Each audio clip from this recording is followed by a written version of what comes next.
When someone happens to share the same last name with a friend or a stranger, it's usually assumed it's just a coincidence and there's no relation between the two.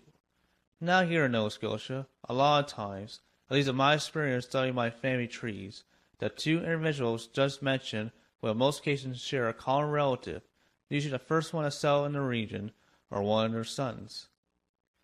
Now in Newfoundland, it seems to be the opposite, as two folks with the same last name, in most cases, based on what I've seen when exploring the side of the tree, will share no common relative and be traced back, with one exception so far, the family name Dibben-Dibbon, a name that's most likely originating from England. It's found in many English-speaking countries where the spelling differs slightly. In England, the standard spelling today is Dibben. In Australia, it's Dibbin, same as mine. In the US, there are two ways. One same as the Australian spelling with an S at the end. The other is Debbin. While here in Canada, the default spelling is Dibbon.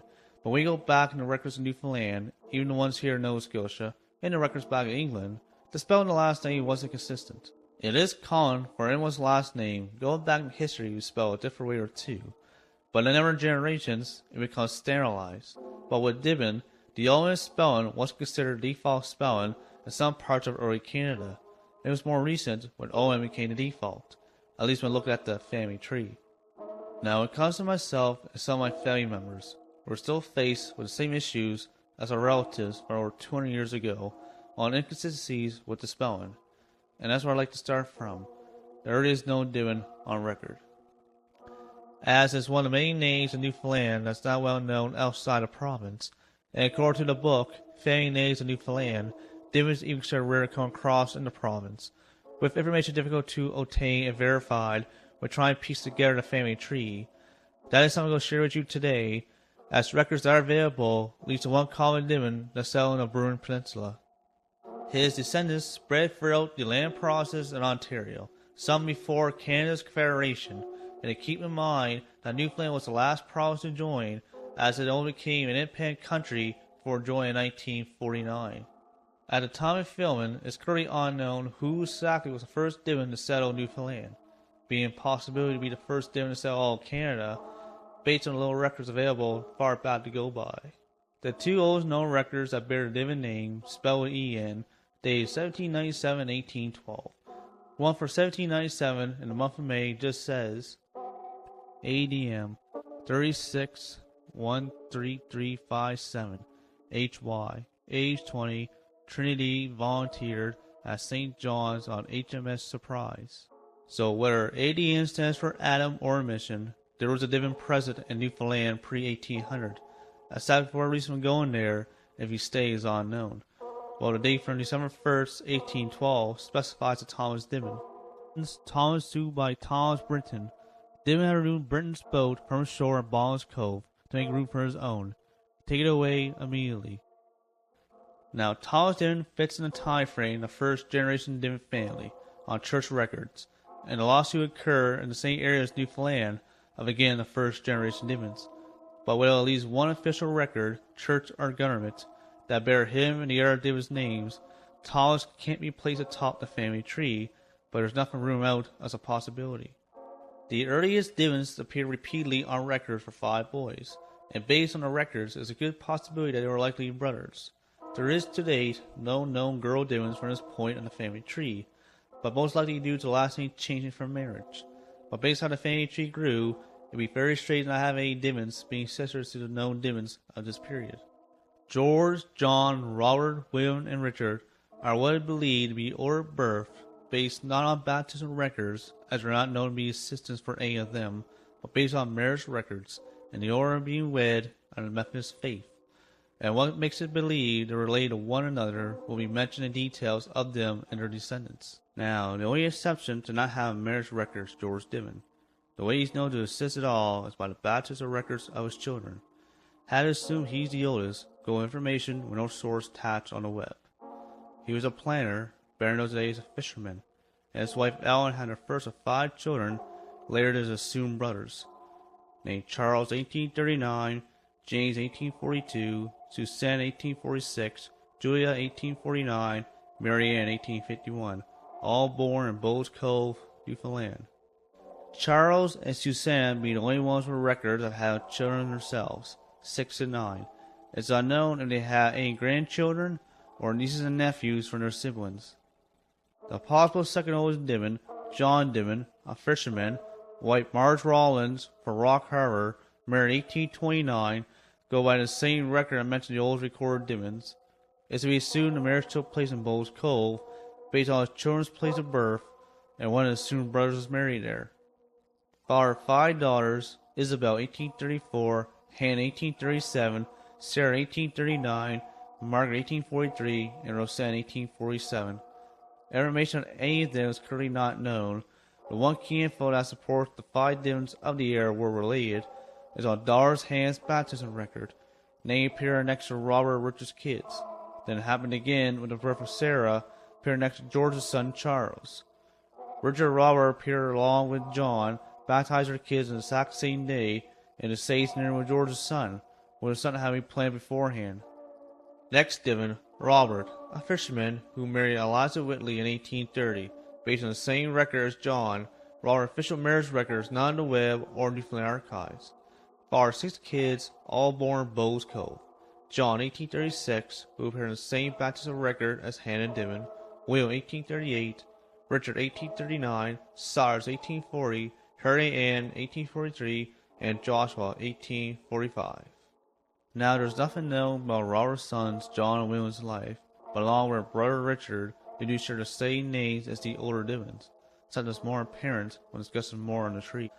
Back to Robert's child, Richard, a carpenter, had one known child named Hattie Eliza, born in Brew, Newfoundland. At some point, they immigrated to Toronto, Ontario, where Richard passed away the 15th September 1911, age 72.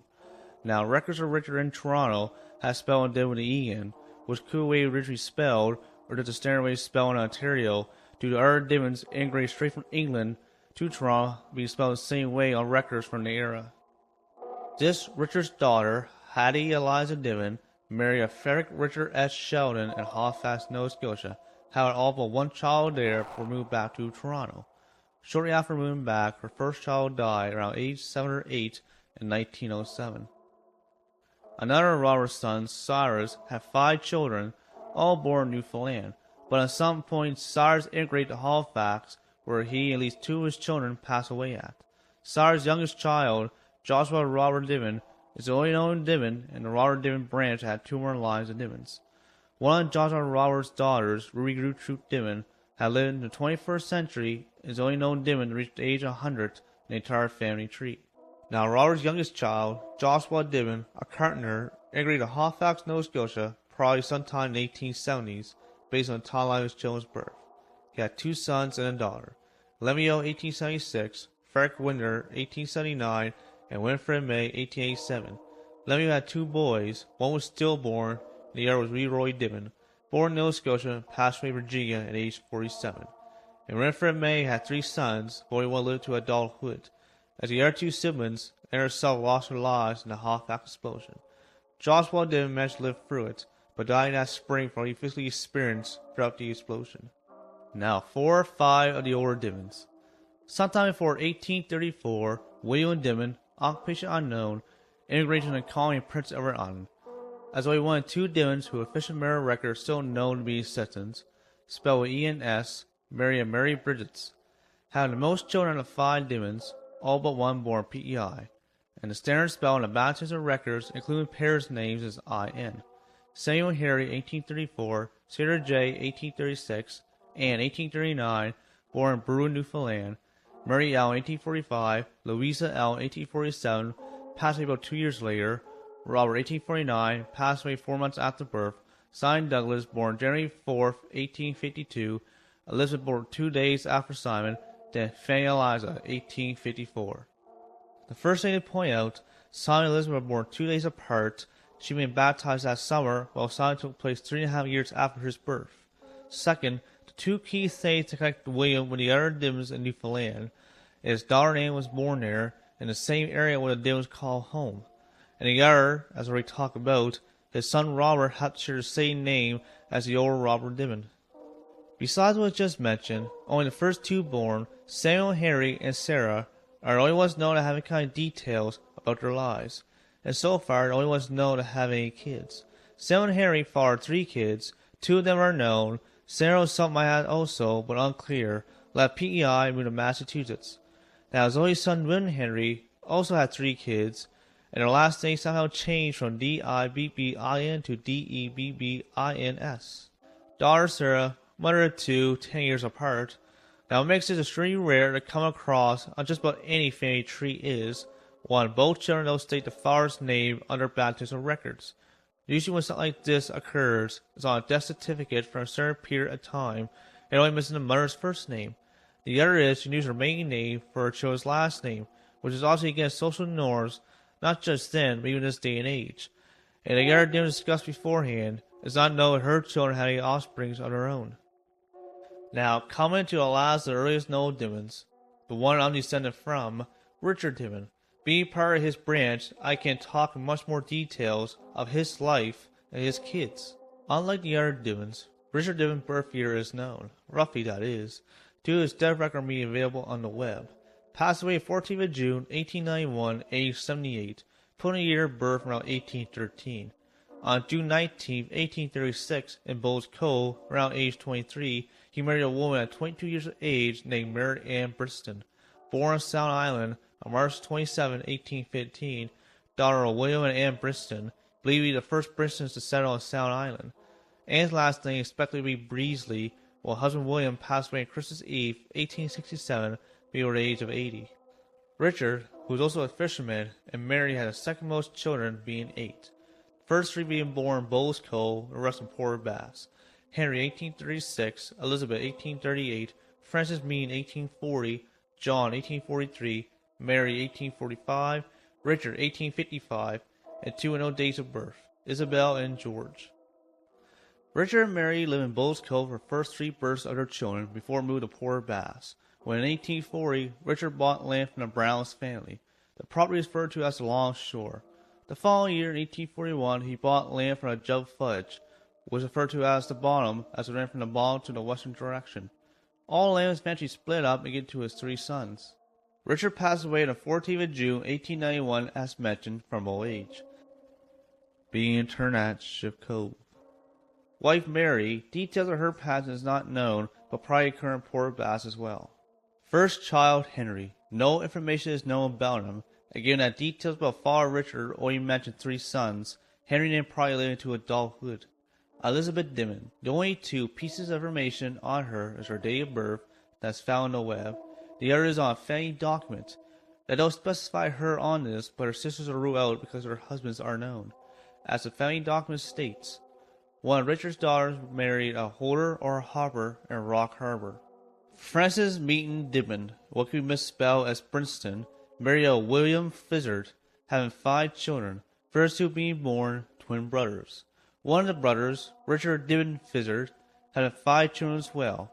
Only no one of this branch to have a grandchild. John Dibbin, 26th of August, 1843 to 1920, happened to share the same name as the older John. This John is the husband of Eliza Bennett, first of his siblings to be baptized under the Church of England. His siblings and most Dibbins were baptized as Methodists up to this point. He to be first to be born in Port Bass, and his funeral, like his birth, is the first to be held at the then new St. Andrew's Church, fathering 5 kids. First of John's kids, Richard Henry Dibbin, born 12th of May, 1868, went by his middle name. Wife named Ellen. He was someone who was physically handicapped and never had any kids. He lost his life in a tidal wave that hit Newfoundland on November 18, 1929. Sister Mary Ann Dibbin, born 15 July 1871, nicknamed Minnie, married a captain named Samuel Bennett.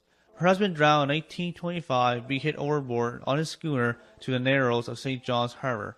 Having 6 kids total, while being named after her, having no children herself, had the first wedding at the St. Andrew's Church, where John Dibbin's funeral was also held. The youngest son, George Frank Bennett, fathered 9 kids. Minnie, like her brother Richard Henry, lost her life in the tidal wave in 1829. John Dibbin's next daughter, Emily Sophie Bennett Dibbin, born 25th October 1877, is known to mother 3 children. John's youngest son, named John Samuel Dibben, was a cod fisherman, married a Bertha Buffett. She was from Newfoundland, but the marriage took place at Cape Breton Island, Nova Scotia, in 1926. No children from that marriage, ended up splitting. In the 1935 Newfoundland census record, John Samuel, aged 50, was with a mistress, Blanche Frampton, aged 19, from Flat Island, had a child named Calvin Dibben. John Samuel passed away in the 1960s and his 70s in Lewis Cove, Newfoundland. To finish off this branch, John Dibben Sr., youngest child, Elizabeth Dibben, nicknamed Jenny, had no children. Back to Richard Dibben's offsprings, Mary Dibben, born 26 November 1845, met her one child, Jane Smith, born in the 1870s. Now jump to the two Dibbens with no known date of birth, as a good possibility that Isabel and George came out in a time frame, due to the large gap between Mary and the son named after Richard's birth date. With Isabel Dibben, there isn't any public records on her at the time of filming. Only way she knows to exist is because in the family document states she married a Samuel Bennett. Any relationship to her niece's husband is not known. Again, official records of George Dibben aren't known at the time of filming, but on the family documents show that he was close with his brother Richard. They worked together fishing and among other things. They built a fair-sized schooner named the Comet. Between his youngest son baptism record and the family document, George's wife's name was Anne Eliza Riggs. Most of George Dibben's children, whose dates of deaths are known, passed at normal young ages. His youngest son, George Andrew, a seaman, and husband Lord Cheeseman, passed away to Eolus at 56 from intentional obstruction. Son, Richard, a fisherman, married Elizabeth Jane Abbott, having 5 kids. One, Frederick George Dibben, was a cod fisherman in his younger years. Later in life, he served World War II and was an engineer for CN. Third child, Harriet Mary Dibben, married James Cheeseman, had 3 kids before her death. James Cheeseman then married Harriet Mary's cousin, her Uncle Richard's daughter. Clara Gertrude Dibben made her way to New Brunswick and married Eugene Boyd Matchett, with the last name being spelled IA on the marriage record, and on a border cross record as well to the U.S. a few years prior to the marriage. Jessie Anna Dibben unfortunately lost her life along with her 3 daughters, Gertrude, Harriet Mary, and Hannah Elizabeth Fudge, the same way Uncle John's 2 children did, being taken away by the 1929 tidal wave. Her husband Thomas Fudge and 2 sons, John and Joe, wasn't home, but seeing it happen, and nothing they or anyone else could do to save them. Now, who is probably the youngest and the next Dibben I'm descended from, Richard Dibben, born 9th of November 1855, Port Bass, was a fisherman, worked at a shore fishery at least the late years in his life. On November 27, 1880, aged 25, married 19 years old Bridget Abbott of Port Bass, who worked as a servant. Born under the Catholic faith in May 1859 to a James Abbott and Sarah Corbin, the only known children of theirs. No information is currently known about James Abbott other than married 18 years old Sarah on 10th of November 1858. It was known about Sarah Corbin's life. She was born 24 October 1840 as Sarah Corbin to a John Corbin and Bridget Lords. According to records, there were pairs of 9 kids, but only 7 were known by relatives. Elizabeth, 1881-1952. James, 1882-1950. Mary Ann, 1885. Henry, 1887. Sarah, 1889-1958. Richard, 1891-1967. Madame Maud, 1893. Alice, 1895-1978. And Harry, 1899-1989. Father Richard lived to 76, passing on Valentine's Day in 1932 from paralysis. Bridget lived to around 82 years old, dying 11th of August 1941 from dementia. Both passed and lay to rest in Port Bass. First child, Elizabeth Dibben, nicknamed Betsy, married a guy with the same name as her brother, James Cheeseman. The same James Cheeseman who married Betsy's cousin, Harriet Mary Dibben. Having 1 child, according to a 1921 census record, Betsy moved back with her family, bringing her daughter with. Being labeled on the record as separated ? Although stated that by then she worked as a servant like her mother. James Dibben, just like his older sister, he married a woman with the same name as her, Elizabeth Bennett. James was a ship inspector for the Department of Natural Resources. He had 2 children, son and a daughter. Son, whose name is not currently known, did not live to adulthood. His daughter, named Madame Maud, lived to 93 years of age. Mother of 3 children herself, one, a son named Lloyd Bugman, was a highly respected ship captain to ship freight to different areas in Labrador, and had appeared on the CBC show Land and Sea in the 1980s. Mary Ann Dibben, nicknamed Doll, married William Francis, having 3 children, 2 daughters, and a son, all 3 no longer living. Henry Dibben, born 1887. The only known record of him is just his baptism. Never mentioned any other documents. It's safe to assume he died at a young age. Sarah Dibben, nicknamed Sadie, married Morgan Roberts from Dibben-Dibbon-Dibbin, Newfoundland, where they both lived until her passing, never having any children. Jump over to the next sister in line, Madame Maud Dibben.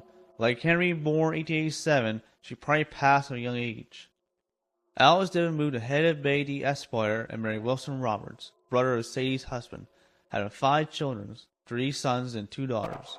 One son passed at a young age, another son became a medical doctor. The youngest Dibben in this branch, Henry Dibben, was a captain and husband of Ida Mae MacDonald, one of 3 daughters of John C. and Sarah MacDonald. Back to the Dibben I didn't mention earlier, the one I'm descended from, and the reason why my last name is spelled with the I-N, Richard Dibben. Born October 18, 1891, living in the homestead until his late 20s.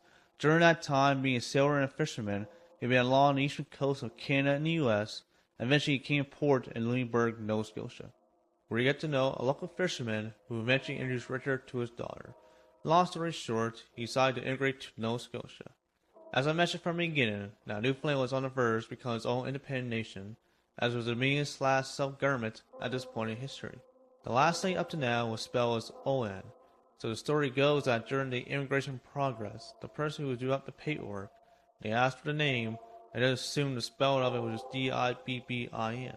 Based on the 1930 census record, Richard immigrated in 1922. In 1926, he married a fisherman's daughter. The following year, in 1927, became a Canadian citizen and had his first child, named after him, but passed away 3 days after coming to the world on 21st of January 1927.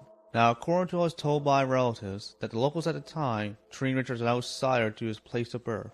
But when they need someone to climb a high place like a ship mast to have work done, Richard usually wanted being asked to do the work, as he had no fear of heights. Going from a fisherman to be stationed at Stable Island for the Canadian Coast Guard for some time, and when World War II happened, Richard was recruited as a night watchman on a lighthouse boat in the Halifax harbor.